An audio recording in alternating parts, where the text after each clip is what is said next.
नमस्कार मंडळी, ओळखलत का आज आपण काय करणार आहेत ते? हो, अगदी बरोबर, खमंग शंकरपाळे. त्यासाठी मी घेतलाय 4 वाटी मैदा.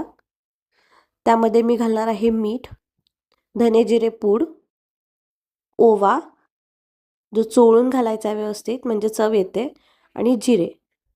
तुमच्या आवडीनुसार सगळ्या गोष्टी घालायच्या आहेत, चवीनुसार. नंतर मैद्यामध्ये आपल्याला 2 चमचे कडक गरम केलेलं तेल म्हणजेच मोहन घालून घ्यायचं आहे आणि ही एकजीव करून घ्यायचं आहे.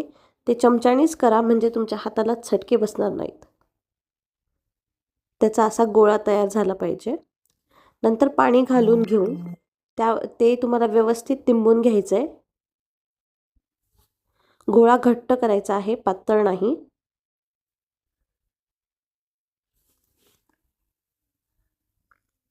त्यानंतर आपल्याला हे 15 मिनिटासाठी झाकून ठेवायचं आहे.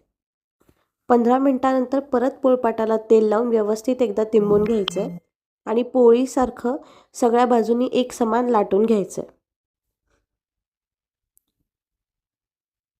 त्यानंतर आपण ह्याचे छोटे छोटे काप करून घेणार आहोत. तुम्हाला मोठे आवडत असतील तर तुम्ही मोठेही करू शकतात.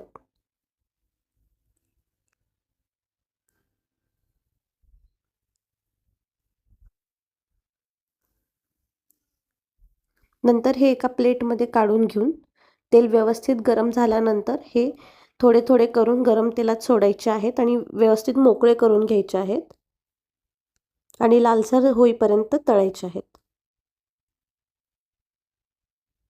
आणि हे आपले खमंग शंकरपाळे तयार झालेले आहेत.